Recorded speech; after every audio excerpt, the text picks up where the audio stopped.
Canadian Armed Forces are not very big, only 83,000 men and women, but they are very professional, and they know who the enemy is.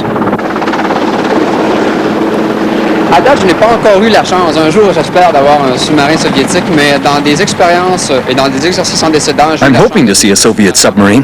In the last exercise, some of my colleagues managed to get a Soviet submarine in contact. But as for me, not yet. I'm hoping to, though. Air threat warning red. We've been preparing to fight the Russians for almost 40 years now. Red. I expect that a possible missile attack within the next half hour. If we didn't have the Russians as enemies, we wouldn't have armed forces like these. So most Canadian professional officers are enthusiastic about our alliances.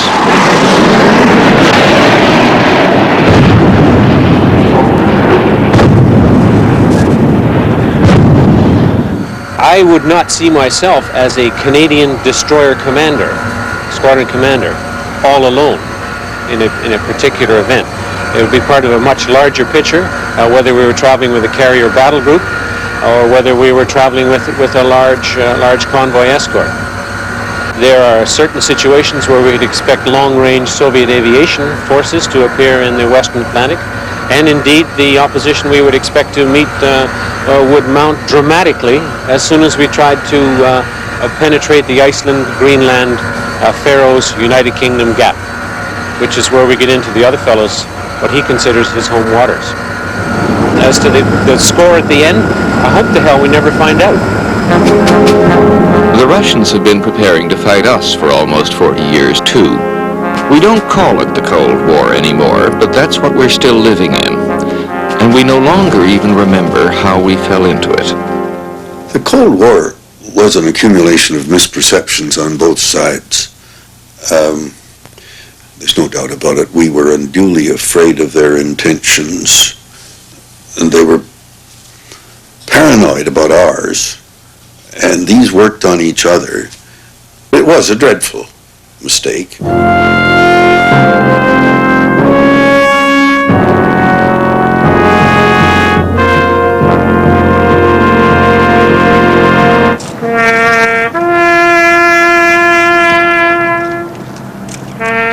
Every November 11th, we remember the Canadians who died fighting for us.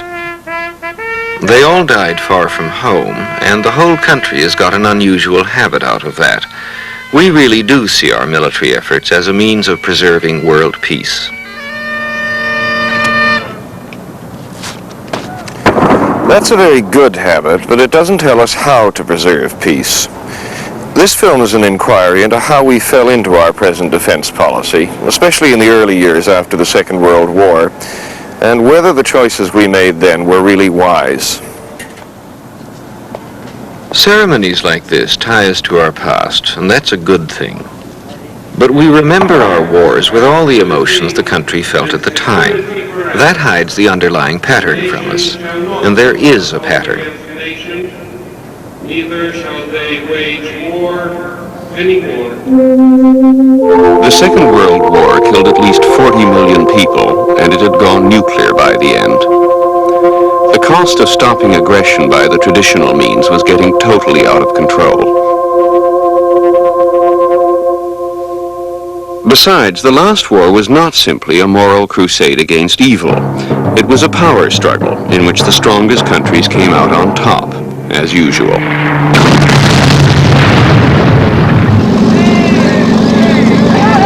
This time it was America and Russia, but the strongest powers always see each other as potential enemies. Alliances collect around them, and it's the alliances that make world wars possible.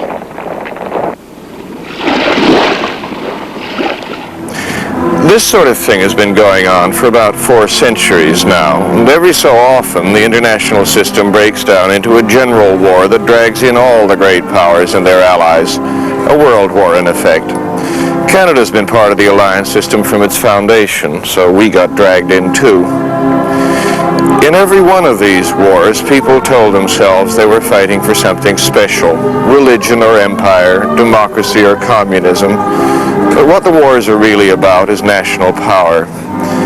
By the Second World War, this pattern had become so obvious and war so destructive that the nations themselves began to look for a way out. In 1945, they created the United Nations. The UN was born from the wartime alliance of the Soviet Union, the British Empire, and the United States. It was an attempt to break the cycle of world wars. Instead of creating military alliances, all the world's countries would come together to prevent war and collectively stop any country that broke the rules. They called it collective security, and the victors met in San Francisco in 1945 to draw up the rules for keeping the peace. We started out, those of us who'd been through the Second World War, so horrified by many aspects of it. But the fact that it had spread to a global conflict, I don't remember approaching the UN with doubts about its usefulness. The entire Canadian government was determined to make collective security work. No more alliances, no more wars. And in those days, Canada was one of the Western Big Three. The people of Canada are firm in their resolve to do whatever lies in their power to ensure that the world will not be engulfed for a third time by a tidal wave of savagery and despotism. Mackenzie King had a few private doubts about the UN, but Louis Saint-Laurent, his external affairs minister, was fully committed, and so were the bright young men around him. Saint-Laurent, I don't think, was quite as gung-ho as a lot of the younger people, but he felt that you had to have an international organization in order to prevent wars from happening, and he went along with Mike Pearson's view that that organization should even have military teeth. Pearson had an idea that there should be a 200,000-man standing United Nation army to which Canada would contribute. We wanted to be a middle power which would be a kind of semi-permanent member of the Security Council. We said important military countries like ourselves ought to have this special position. Well, the trouble with that argument, we had to demobilize. Our boys had been away longer than anybody else's. You had to get them home. Everybody wanted to reduce defense expenditure. And if we'd got some kind of semi-permanent seat in the Security Council on those grounds, we would have had to maintain an army of several 100,000 or so. So I don't think we really wanted to be a great military power. Right from the start, military questions overshadowed the UN. It was taking the Russians a long time to demobilize their huge wartime army, which made the Western countries nervous. And the Russians were obsessed with their total vulnerability to American atomic bombs. By a two-thirds majority. I think the Soviet Union had pretty well made up their mind that they had not been taken into confidence by the Americans, notably, particularly, over the nuclear weapon. And they were working on it. And they wanted to achieve the capacity of a nuclear detonation, just as the Americans had.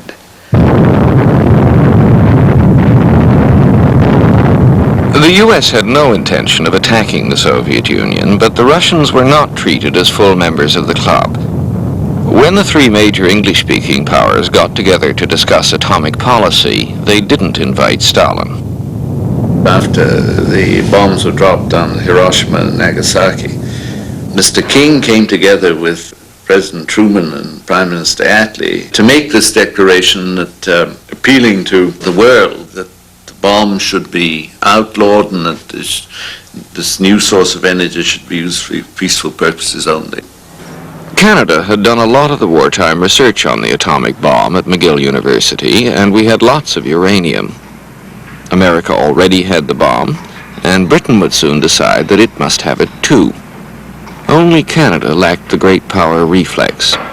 We could have been the second or third nuclear weapons power if we'd wanted, but we didn't want to build bombs. What we were most interested in was the peaceful uses. We had a lot of illusions about that. Our scientists, National Research Council people, thought this was a new technology, and we were going to be in on the ground floor. That's what they were interested in. And why would we have a bomb? We decided not to have the bomb, but the Russians were desperate to have it, and we were well worth spying on. In September 1945, Igor Gazenko, a cipher clerk from the Soviet embassy in Ottawa, defected. He revealed that the Russians were spying on Canada's atomic projects, and on Britain's and America's as well. The great powers were already falling out, and their quarrels were paralyzing the UN. There was the difficulty of dealing with the Soviet delegations. Our custom was, when each of us came back from a committee meeting, we would go to Norman Robertson's room to report on what had happened at that committee that day. And one time I had started to report, and he said, "I wish to God somebody would come into this room and not start his report by saying those bloody Russians." The Western powers automatically won all the votes in the UN. The West had a huge majority in the General Assembly in those days, so the Russians wound up using their veto constantly. Wherein do you find any answer whatever?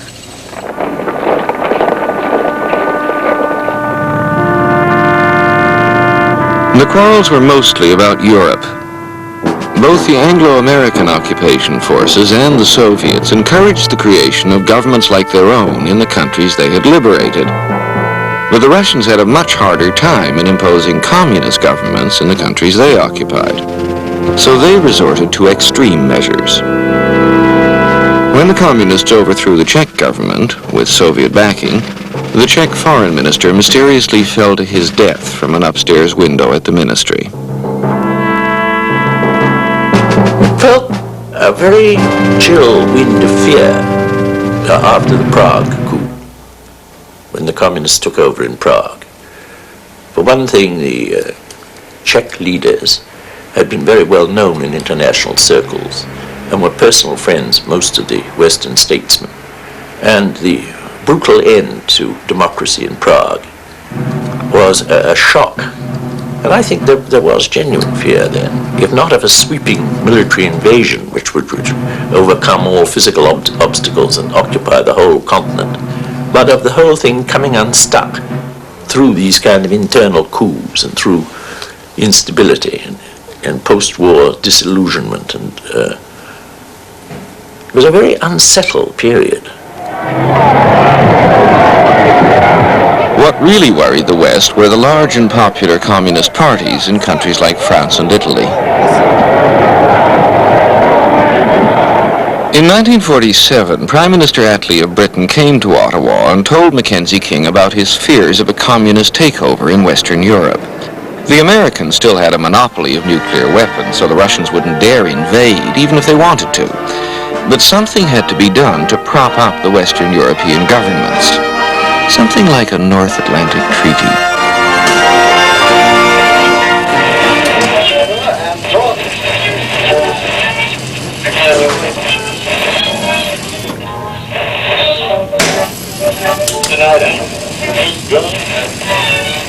An iron curtain had... By 1947, as Mackenzie King listened to the news bulletins and read his dispatches, he was worried that another world war was imminent, and he had no magic solution to the danger. He distrusted the United Nations right from the start, but he felt just the same about the idea of a North Atlantic alliance that would allegedly supplement the UN as the keeper of the peace. It aroused his habitual fear that Canada would get dragged into troubles abroad that were none of our business. However, by the time NATO came up, King was losing control of his cabinet. Saleron and Pearson agreed to cooperate with the British. Canada and Britain set about seducing the United States into joining a formal alliance with Western Europe. It was Saleron who first floated the idea in public. This veto privilege, attacked and defended with equal vigor, if it continues to be abused, may well destroy the United Nations. Of course, it was Mr. Saint-Laurent's speech in the General Assembly which first suggested that if you couldn't get some kind of collective security arrangements in the United Nations, it would be necessary for those countries who did feel that they wanted to do something to get together in what we should call collective defense. In early 1948, we and the British began secret talks in Washington. The Americans were very shy at first, even though we weren't asking for troops. For a long time, we were afraid to admit that we were really negotiating a treaty. We were saying we were discussing common security problems. As a matter of fact, we didn't even admit that we were talking privately with the Canadians and the British about it. Our diplomats would have denied with their last breath that they were just going back to the kind of great power alliances that have produced so many wars in the past. This time it was different, and besides, NATO was only a temporary measure. Nobody realized that we were proposing to ride a tiger, or that it would be hard to get off later if we didn't like the direction the tiger took. We Canadians have come to feel so strongly the need of collective security. But if we are mistaken as to the Soviet attitude... The real problem was uncertainty. That was a pretty nervous period in Moscow. We didn't know what was happening, and everybody back home wanted us to tell the Russians were going to do next. And then I remember one day the message from Ottawa saying they just discovered that most of the women and children from the Soviet embassy had booked passage to Moscow. That was a rather chilling day. And it was simply because they were sending them all back to school. There'd been some new decree saying the children couldn't be educated abroad. But all this encouraged suspicion. By the late 40s, the Russians were convinced that the Americans were going to attack them. Stalin was keeping the anti-aircraft batteries around Moscow on a 24-hour alert. The U.S. government had identified the enemy too, the World Communist Conspiracy, and was preparing to fight it anywhere in the world. And across the world in Japan, America's stronghold in the Pacific, the busy commies were at it again. Students went on a rampage in Tokyo with something less than successful results. But far more sinister to Americans was home front communism. Union Square in New York was the backdrop for these scenes of red violence. From their ranks will come the saboteurs, spies, and subversives should World War III be forced upon America. Underlining the menace from within, the NATO treaty was signed in May 1949. This treaty is a simple document. The nations which sign it agree to abide by the peaceful principles of the United Nations.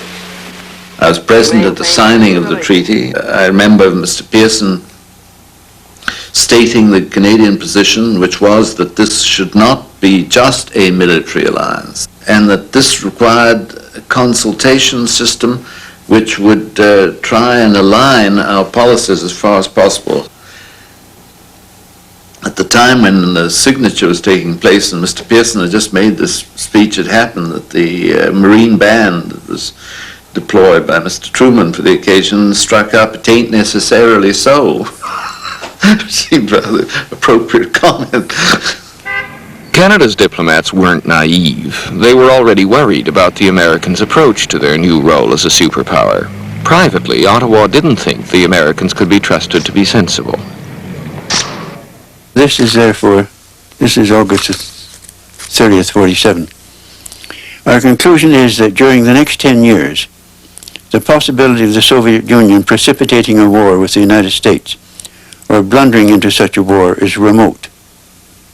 A war, if it comes, is more likely to arise out of panic in the United States, should there occur, as is possible, a steady increase over the next 10 years of Soviet power in relation to that of the United States. This is something which is a strain in Canadian thinking. I think it also a strain in the thinking of the Western European countries and the British from the beginning. That the purpose of the North Atlantic Treaty was not just to contain or restrain the Soviet Union, it was to contain or restrain the United States. Our intentions were good, but we were really building a cage for ourselves. The Americans and the Russians each saw the other as a mortal danger, and the smaller countries were being pulled into the alliances of the great powers as usual. But even Americans didn't really see NATO as a traditional military alliance at first. It was just a political device to put some spine into the Western Europeans by guaranteeing that the American monopoly on nuclear weapons would be used to protect their interests too. NATO had no troops, no command structure, nothing. But within a year, the West became convinced that World War III was practically around the corner, and we all fled back to the solution that had failed so many times before, the attempt to create a military balance of power. Korea had been divided into Soviet and American zones of occupation in 1945, and in 1950 the North Koreans invaded the South. The public, of course, assumed the Russians were behind it.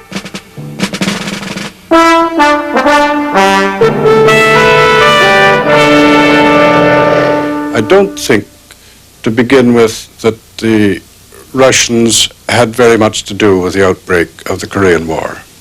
I don't know this for certain, but I strongly suspect that the North Koreans had been pretty badly aggravated by attacks by the South Koreans before they ever invaded South Korea.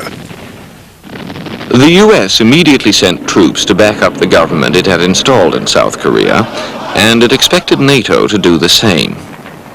The NATO allies weren't consulted about the American decision. They were told.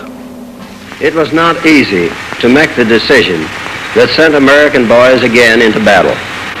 I was a soldier in the First World War. We were summoned to the State Department, and I remember that the NATO allies said, "Is this a consultation or information?"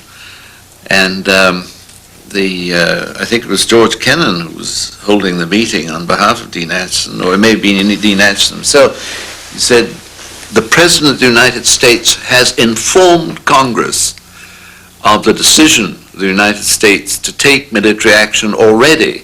So you can draw your conclusions, gentlemen. It is for you to decide." They decided to go along with the war. Korea was the turning point where NATO really became a classic military alliance in the old style. Canadian warships sailed to Korea at once under the command of Admiral Brock, but we'd made no plans for sending soldiers abroad.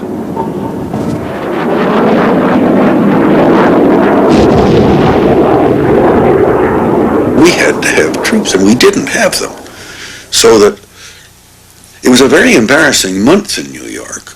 Finally, and ironically, when the cabinet was assembled on the train coming back from Mackenzie King's funeral in Toronto, they decided to raise this special force for UN and for NATO, if necessary.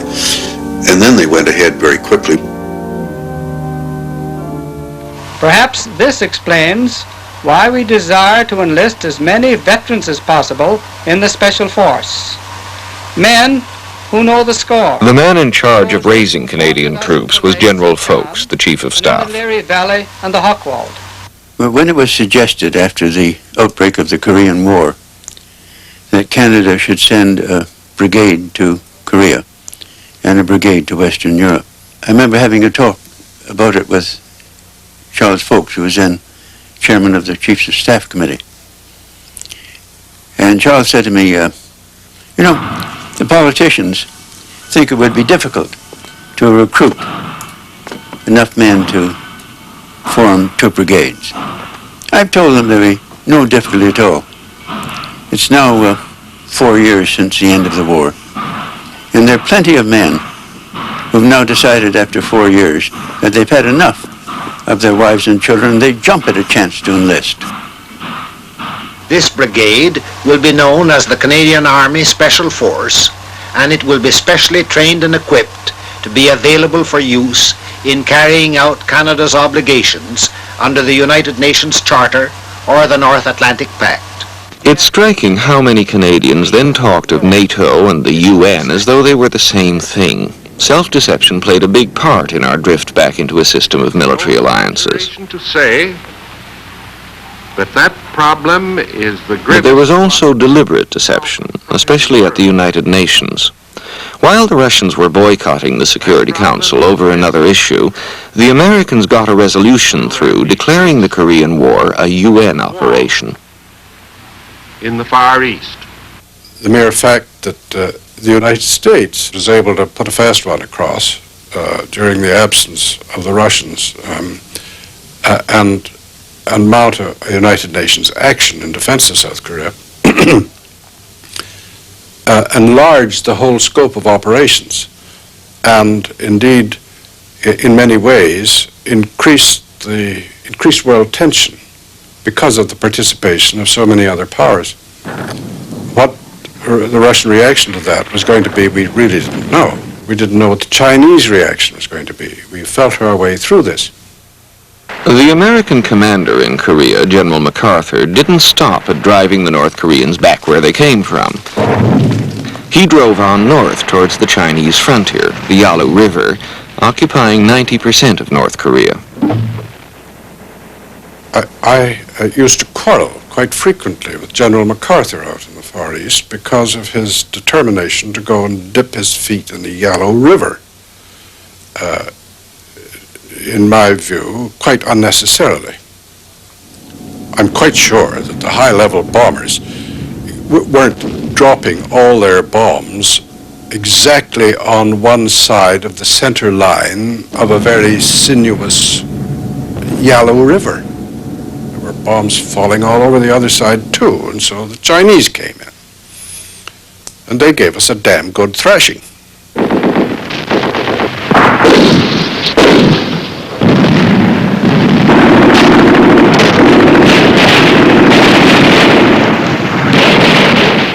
They just put a handful of rice in one pocket and a handful of bullets in the other, and they marched straight forward, knocking off the enemy ahead of them. And all our tanks and our air power and our sea power and the Coca-Cola machines and the typewriters and the barber's chairs that we landed at Incheon and had to take off again a few months later were of no help whatsoever. 312 Canadian troops were killed in Korea, and the front line eventually stabilized more or less along the pre-war frontier. But in a sense, it didn't make any difference, as Mike Pearson discovered when he paid a visit to Washington in June 1950. At the State Department, Dean Acheson told him the secret American strategy. It was startling. The U.S. didn't see Korea as strategically important, Acheson told him. It was just that war in Korea made it politically possible to get a quick increase in defense spending. What the Americans really wanted was to build up NATO's military strength in Europe. Korea was a sideshow. I think a lot of Canadians took quite a lot of pride in what was done in Korea. And having sent troops to a country much farther away than Europe, and a place that we much less understood, it was a lot easier to send our troops and our Air Force into Europe. During the Korean War, defense budgets in all the Western countries doubled and then doubled again. Canada sent 10,000 troops to Europe, and our armed forces tripled in size. They're still more than twice as big as they were when the Korean War started.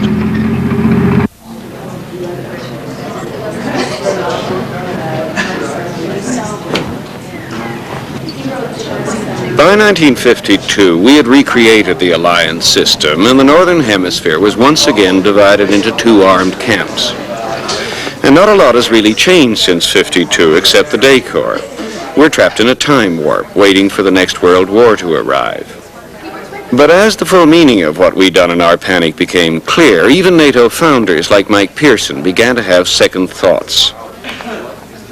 A lot of Canadians still half remembered what we'd all once known, that alliances would probably lead us into another world war eventually. So men like Pearson started looking for some way to shift the emphasis back to the United Nations. Pearson's chance came in '56 when Britain and France invaded Egypt over the nationalization of the Suez Canal. What he did was to invent peacekeeping. I was with Mr. Pearson at the time in New York.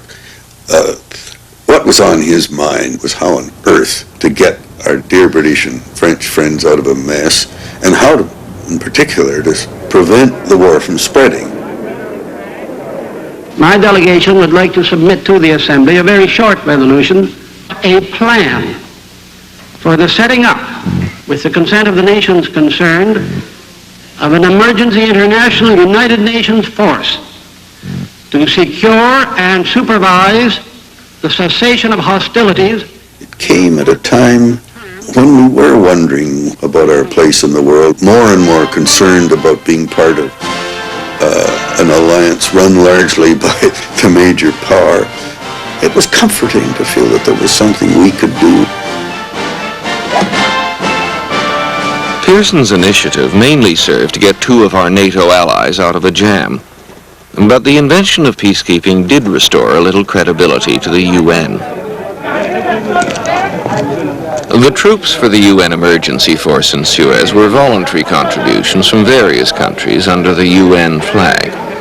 Great powers were not allowed to participate, only non-aligned nations like India and the Scandinavian countries, and Canada because it was our idea. A Canadian, General Burns, was appointed to lead the Suez peacekeeping contingent. Mr. Hammarskjöld apparently recommended me to go ahead, and nobody else was competing for it. One man who had been in the job before had been assassinated. It wasn't really a top desirability. What was accomplished? Well, there was peace for a while, and perhaps you might say that there was something learned about how it might be used if the greater powers desired to keep peace. It is one of those cases where the Canadians felt good, because here we were, the very virtuous people who had no colonial past and a good reputation throughout the world.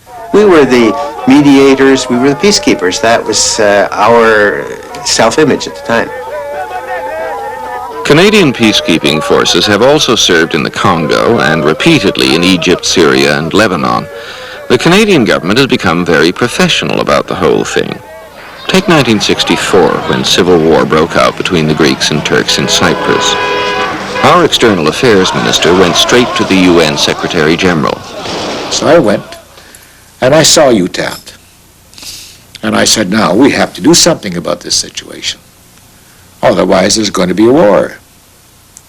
I know what the Turks are planning, and you likely do. And he told me, no, I don't. Well, I said, I'm telling you, we know. The people who had told us a war was brewing were the Americans. Lyndon Johnson would phone me. He did on more than one occasion. He phoned me about getting our troops to Cyprus under the UN, and we were the only people that could possibly get them there in time. Nobody else had contingents ready for UN service like we had. Nobody else had the air transport of its own to get the troops there. We had those troops in the air before Parliament authorized their dispatch, and they were on Cyprus, I think, within 24 hours, and the President was really amazed about that. He was filled with admiration at our ability to act so quickly, and he then said, now, what can I do for you? And I said, nothing at the moment, Mr. President, but I had some credit in the bank. The past goes in behind those mountains. Pearson had forestalled a war between 2 NATO allies, Greece and Turkey, and the Americans were duly grateful. In fact, most of our peacekeeping serves the interests of our own alliances, one way or another. But it is not an entirely cynical enterprise. Peacekeeping was a last-ditch invention by the disillusioned idealists of the 40s when they found their dream of world order through the UN collapsing around their ears. It gives a number of small and medium powers something useful to do, and it certainly provides good training for their soldiers. But above all, it reminds us that the UN was supposed to be more than a debating forum. It was intended to stop wars.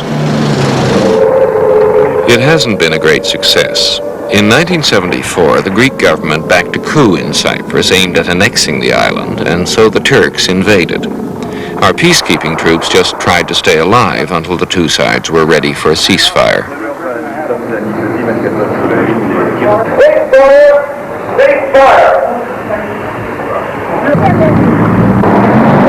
But at least the Greeks and Turks could then use the presence of UN troops as an excuse to stop fighting. Peacekeeping falls far short of Mike Pearson's original vision of a UN army that could enforce peace, but it does do some good. A dozen years after the 1974 war in Cyprus, the UN force is still there, policing the new ceasefire line. The Canadian battalion has by far the most dangerous job, patrolling the no man's land in the old city of Nicosia, where the two sides are often only the width of a street apart.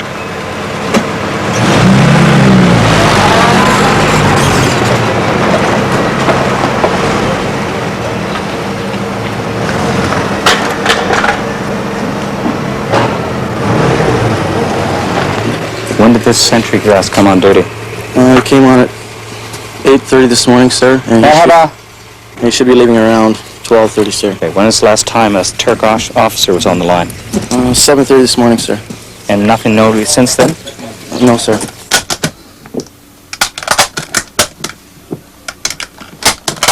Cyprus is the only place where Canadian troops carry live ammunition every day. Well, it's the closest operational role the Army has presently, and it gives an opportunity for the young soldiers to experience a real mission and get some satisfaction from that. And it also allows the junior leaders, the junior NCOs and junior officers to experience a lot more independence in their command than they would back in Canada. And we have a policy of resolving problems at the lowest possible level. Yes, sir. My soldier was very adamant about it. Who was it? Private Ball, sir. Okay. Also, when they're doing the work there, the Turk force had some guys in the corner by the water tower. Who was the officer? He wouldn't give me his name, sir. It was an officer cadet and a second lieutenant. This fellow here? Yes, sir. That was the officer there. He would not give me his name. I explained to him that his presence there was creating tension and I wished for him to go. He said, I cannot talk to you. Okay. And so on and so forth. Go back. Get away, company commander. Thanks a lot. Take care. A few nights ago, we had about 4 or 5 calls from the Greek National Guard complaining that Turkish forces were shouting obscenities at them and making rude gestures. The sergeant went out, and instead of attempting to talk to an officer or anybody, he got a hold of the local Turkish force sergeant. And between the two of them worked out an arrangement where the Turkish force sergeant would keep his people quiet just because they came to an agreement locally. No problem, I understand. Okay? They're only taking extra virtue of myself. Some people who have been very critical of UN peacekeeping missions say that all that does is create a permanent situation of imbalance. Why not pull out and let the people, whoever they are, have a go at each other, and then a power balance will establish itself and peace will reign for 20 years. That is a very cold-blooded approach. It's probably not incorrect in terms of logic. What it disregards, of course, is that in the process you're going to kill an awful lot of people. Operations like this are gestures we make towards our old and fading hope that the UN could really change the way things are. Out here in the fringes of power, in places like Cyprus, the United Nations can do some good occasionally, but back in the world, in capitals like Moscow and Washington, the traditional dance of the great powers goes on. Nor do we in Canada believe that the UN is a practical way of ensuring our own security today. Instead, we've gone back to the old ways too. Our armed forces aren't really meant for peacekeeping, though they do it very well. They're designed for fighting the Russians. 35 years after Canada sent troops to Europe in the panic created by the Korean War, they're still there. If you'd predicted that in 1950, nobody in the Canadian government would have believed you. We certainly hadn't intended to send forces there when NATO was set up. First of all, we hoped that NATO itself, as a military, alliance would be temporary until you could get back to a universal system. And this, even now, it was hoped that this would be holding the line while the Europeans were recovering, but once they had recovered, our troops would presumably be withdrawn. There was no acceptance of the idea that they'd be there permanently. The Western Europeans recovered long ago. They have more wealth, better technology, and about as many people as the Russians and their allies. So you could reasonably ask why the Western Europeans still need American and Canadian troops to make themselves safe. But you won't find very many Canadian soldiers asking that question. They like their job. The people around this country, you feel like you're wanted, you feel like you're appreciated here. You know, they wave to you, and they bring you food and coffee, and that makes you feel like at least you're doing something.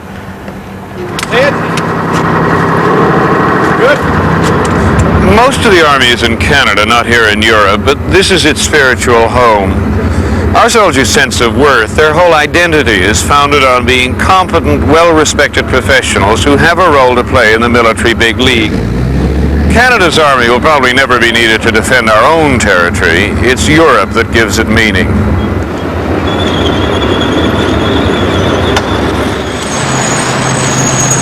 Canadian soldiers probably know the town of Lahr in Germany better than they know Vancouver or St. John's. It's a quiet little town, but we do lose a defense minister in Lahr occasionally. And in wartime, we could lose a lot more. If there's ever a war in Europe, the Canadian Brigade in Germany will be sent to wherever the danger of a breakthrough is greatest. Its men will sell their lives very dearly, and it will probably be destroyed in less than a week. Nevertheless, it can be argued that our relative handful of troops and aircraft in Europe have a significance far beyond their mere numbers, because their loss would irrevocably commit Canada to fighting in another world war. Of course, we don't have to stay in Europe.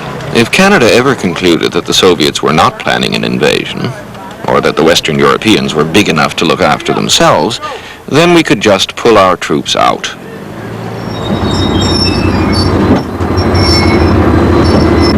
But in the meantime, a different kind of military commitment has been stealing up on us, one that may not be optional. Way back in 1938, as the Americans began to look at the world through the eyes of a great power, they noticed that Canada was important strategic territory for them. So President Roosevelt came up to Canada to see Mackenzie King and made a speech. The Dominion of Canada is part of the sisterhood of the British Empire.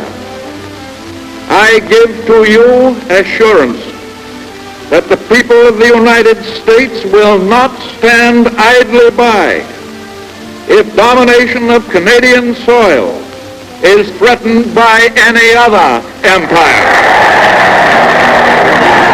King's response, which I think defines very much the Canadian position, instead of just saying, oh yeah, we'll go to defense of the United States if you're attacked, which would be a little out of proportion maybe, he said Canada would make sure that no enemy could attack the United States through Canada.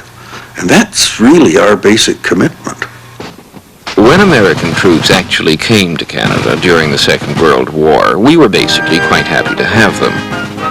Mackenzie King just had to remind the Americans gently from time to time that we still ran the place. They went around, up north of Edmonton and so on, in the Northwest Territories, just as though they owned the country. We finally established a special office of a sort of commissioner that the Americans had to deal with, who was really a policeman to see that they didn't take away 2 or 3 rivers or anything of that sort. We still have all our rivers, but the war did give us an ominous glimpse of the future. Washington and Moscow were still allies at the time. The U.S. was even sending military aid to the Russians. But we were the shortest air route between America and Russia. Where the planes got handed over was Edmonton. You would look up and you'd see a plane of some sort going overhead with a red star. The Americans would bring the planes up as far as Edmonton, And the Russians would come, I presume, over the pole practically, and the planes would be handed over to them. An awful lot of vodka suddenly appeared in the town. Ottawa could see what was coming. In 1944, a cabinet committee predicted that if the Americans and the Russians fell out after the war, Canada would become strategic territory. We then faced great pressure from Washington to maintain much stronger air defenses than we needed ourselves in order to defend the U.S.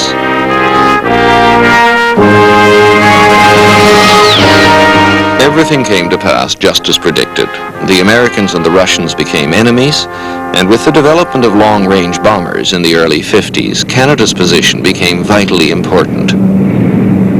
U.S. Secretary of State John Foster Dulles made his requirements clear. Today, the air frontier lies in the polar areas. Thus, the frontier of freedom may be in the north rather than to the east or west. This provides our two countries with a common task of ensuring this continent against air attack from the north. In the new strategic context of the 1950s, the armament for Canada meant more than the familiar old business of sending troops to Europe. In 1953, the Soviets shocked the West by testing a hydrogen bomb and displaying a long-range jet bomber at the May Day parade in Moscow. And in 1954, this plant in Malton started work on a new Canadian interceptor, the Arrow, designed to stop Russian bombers coming over the pole and heading for the United States. We were trying to maintain our independence in defense by keeping King's promise to stop anyone getting at the U.S. across our territory. But the Americans had very expensive tastes in air defense, so we gradually gave up trying. The Arrow was the last fighter designed in Canada, and a new government scrapped it in 1959. I just have a couple of words to say to Mr. Diefenbaker. Be a Canadian, buy Canadian. I would just like to say that I feel Mr. Diefenbaker has sold his country and his fellow Canadians down the river to American interests. All of us were fired on a loudspeaker on February the 20th, 1959, 11 o'clock. And the shock of it was very tremendous within the plant. The Canadian aircraft industry survived in the end by becoming a branch plant of the American industry. The Malton factory now makes bits and pieces for American planes. And in a sense, our Air Force survived by becoming a branch plant too. That's the institutional survival instinct at work. In the late 50s, our airmen made sure they got a piece of the action by entering a joint air defense command with the Americans. Our Air Force has an obvious interest in sharing the burden of defending the United States, but it's not so obvious why Canada as a whole should do so. If it's the Americans who want strong air defenses, why should we pay for them? Why not let them do it all themselves?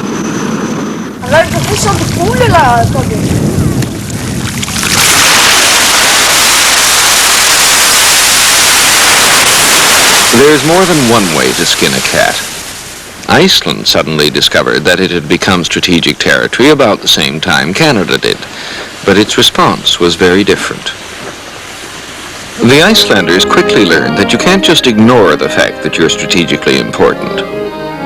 Iceland was neutral during the Second World War, but we needed bases in mid-Atlantic, and we were also afraid it might fall into German hands.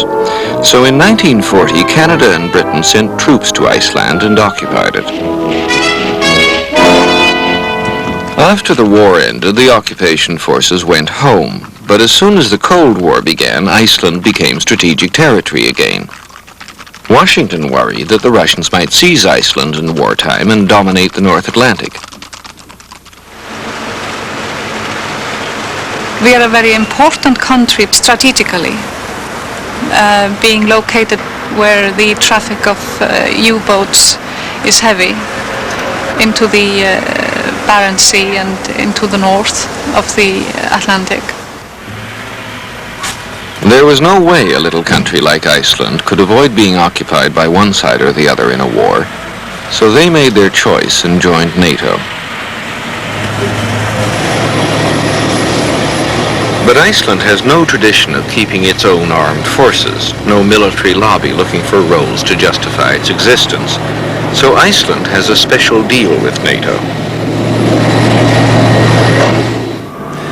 Most other countries in NATO would say that Iceland takes a free ride in defense. It belongs to the alliance, but it has no armed forces of its own.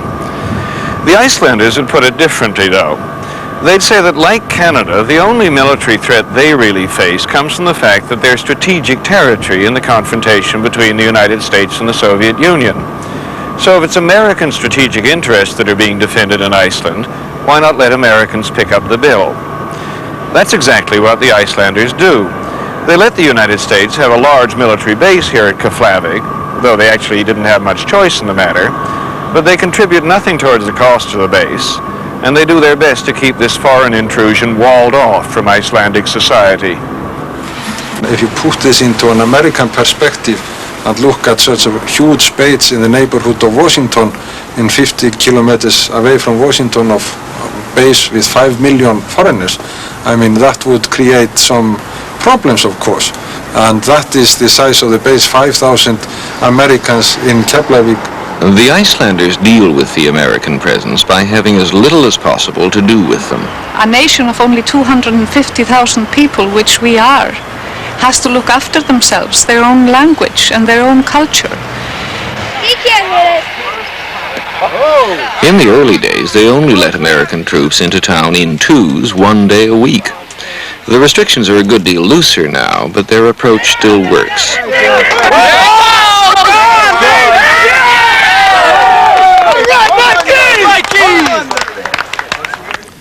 The Icelanders get away with their unusual strategy of letting the Americans defend them for free, and it's done no visible damage to their independence or their culture. But then Americans are foreigners here in a way they could never be in Canada. The Icelanders held their first parliament here at Thingvellir over 1,000 years ago, and they were already a distinct self-conscious nation then.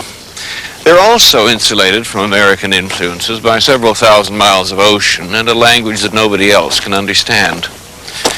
Canada is a lot more vulnerable. If we followed the Icelandic example, just gave up our armed forces and let the Americans have bases all over Canada, on the perfectly reasonable argument that those bases are only really needed for American strategic reasons, then we'd be finished as a country. We're too close to the Americans and too much like them. Most of us don't even have the barrier of a separate language. If we gave up our sovereignty on such a basic matter as defense, we might as well give up entirely and apply to join the United States. Newfoundland is not all that different from Iceland, and when I was growing up there in the 50s, there were American bases all over the place. And frankly, I wanted to be an American too. My dream was to have a really big motorcycle and live in Brooklyn. I guess some people just have less culture than others. But I still don't think there's anything wrong with being American, or anything especially wonderful about being Canadian either. However, there are certain advantages to being Canadian. We're not a great power, so we're spared some of the delusions and obsessions that afflict our neighbor. Not that that will save us if the great powers go to war. La projection. If you look at a globe, you will see that we are the battlefield, or rather the space where the battle would be fought. Dans lequel serait livré cet échange, serait livrée cette bataille qui consiste en un échange. There would be an exchange of intercontinental missiles carrying nuclear warheads. And we have to face facts. We will be the victims, whether we are involved or not. Of course, the generally accepted view, both American and Russian, is that having heavily armed alliances will prevent the other side from starting a war, so nobody will be a victim. And a lot of people will tell you that the alliances must be working, because there hasn't been a world war for 40 years. There's a story about a man sitting in a train, tearing up little bits of paper and throwing them out the window. And somebody asked him, "What are you doing that for?" "To keep the elephants away." "But that's crazy, there's no elephants around here." "Of course not, I'm keeping them away." The idea that our alliances have prevented a world war is a bit like that. In fact, there's a whole lot of history to suggest that great power alliances usually do end up going to war. And the average time between that kind of wars over the past few centuries is around 50 years. Being Canadian makes it easier for us to see that. Our commitment to the great power game is less total. A move away from military alliances is likelier to start with people like us than with the great powers themselves. But Canada's strategic territory now. Even if we wanted to quit our alliances, could we? Next time, we'll look at our relationship with the United States.